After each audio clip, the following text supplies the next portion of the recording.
Baik, Assalamualaikum warahmatullahi wabarakatuh. Apa kabar kita semuanya? Waalaikumsalam warahmatullahi Jadi pada wabarakatuh. hari ini kita belajar tentang perencanaan dan pengembangan sumber daya manusia. Yang salah satu materinya itu tentang bagaimana kita mengelola sebuah kegiatan pelatihan ataupun training ya. Nah, salah satu indikator kesuksesan training itu adalah pada fasilitator yang kemarin sempat kita bahas, di mana seorang fasilitator harus memiliki kemampuan berkomunikasi yang baik. Nah, pada kesempatan ini saya hanya ingin memberikan 3 tips mudah untuk bagaimana menjadi seorang fasilitator atau komunikator yang baik. Dan ini mudah-mudahan mudah diingat ya. Rumusnya dengan menggunakan 3 V ya. Apa? 3 V. Yang pertama, syarat seorang komunikator atau fasilitator, dia harus punya kemampuan yang namanya visual. Visual, yang kedua verbal, yang ketiga vokal.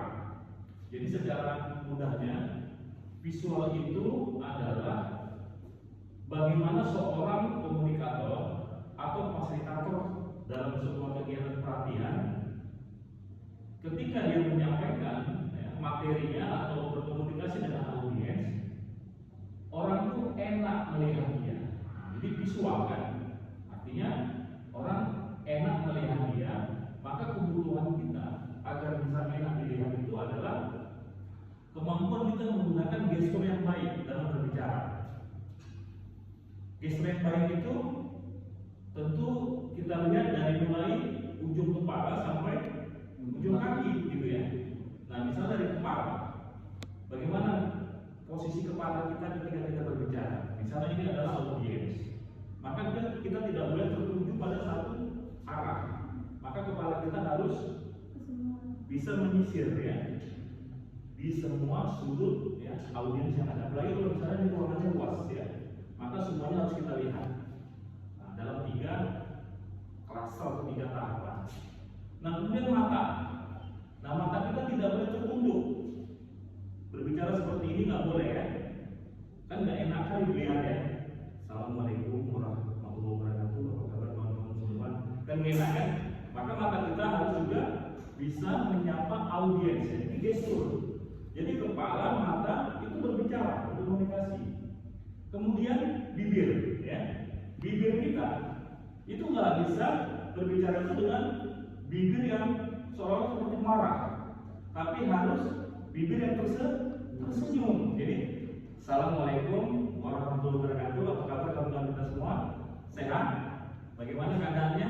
Nah, itu dengan menunjukkan bahwa kita ramah, kita bersahabat dengan cara berbicara sedikit seperti tersenyum.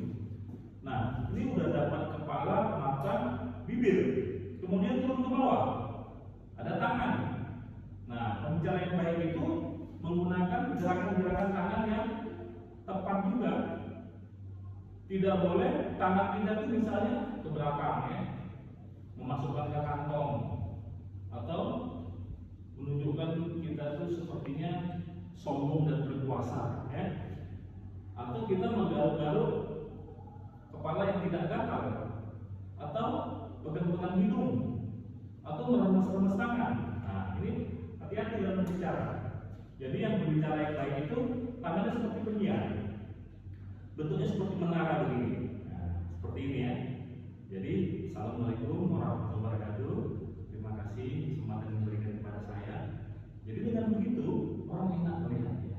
Ya, bayangkan kalau misalnya berbicara tangannya Assalamualaikum warahmatullahi wabarakatuh, nggak nyaman sekali orang melihat.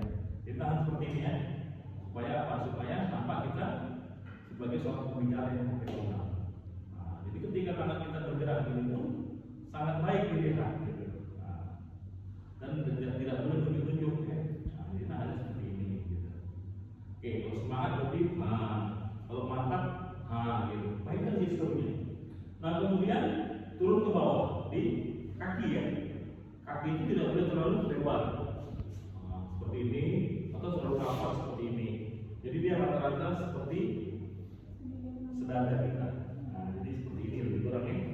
Nah, nanti kalau misalnya kita berdiri seperti ini, boleh kita berbicara lebih miringkan. Tapi tidak boleh bersandar pada satu kaki gitu. Assalamualaikum warahmatullahi wabarakatuh. Enak ya kira-kira? Enak kan? Nah, jadi seperti itu ya. Nah, itu berarti visu.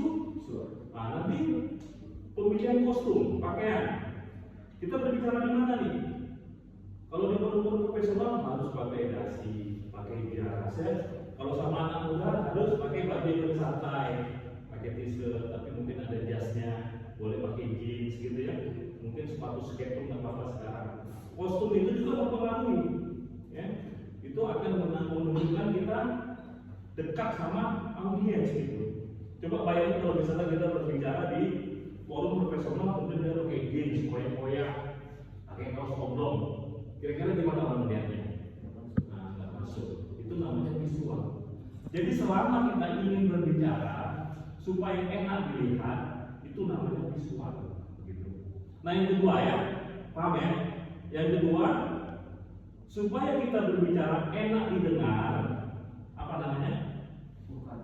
Vokal. Ya. Vokal itu berarti suara kita yang perlu kita keluarkan ketika kita berbicara. Di sana ada intonasi. Nah, jadi misalnya gini, kan beda ya. Misalnya saya menyapa, selamat pagi. Selamat pagi. Selamat pagi. Nah, kalau misalnya suara kita lemas, maka kita lemas audiens. Atau misalnya di forum-forum tertentu, kalau dia mau semi formal, maka sapa assalamualaikumnya itu beda intonasinya dengan yang formal. Kalau yang formal, assalamualaikum warahmatullahi wabarakatuh, yang terhormat gitu kan, seperti MC di kegiatan upacara bendera. Tapi kalau dalam kegiatan training jangan begitu, harus assalamualaikum warahmatullahi wabarakatuh, apa kabar teman-teman semuanya. Jadi itu adalah intonasi.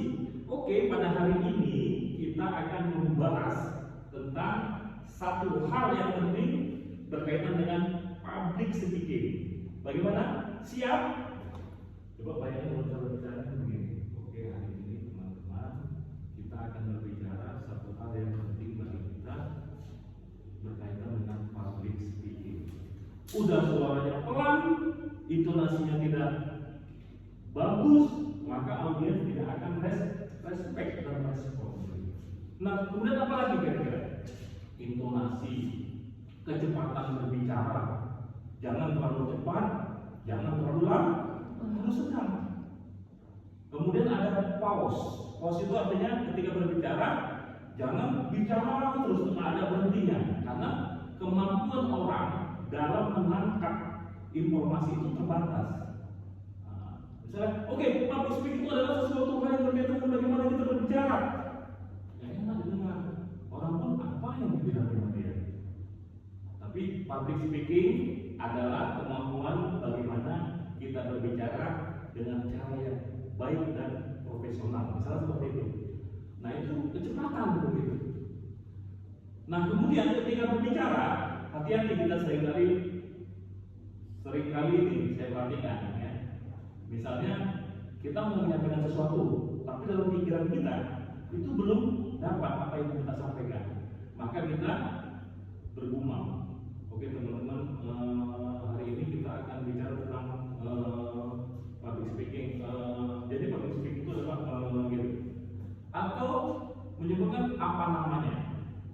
Oke, apa itu namanya? Public speaking apa namanya? Apa namanya? Coba perhatikan. Ada pejabat-pejabat penting itu masih begitu bicaranya, masih ada dan ada apa namanya. Itu vokal. Kemudian apa lagi vokal? Selain intonasi, kecepatan, artikulasi. Apa artikulasi?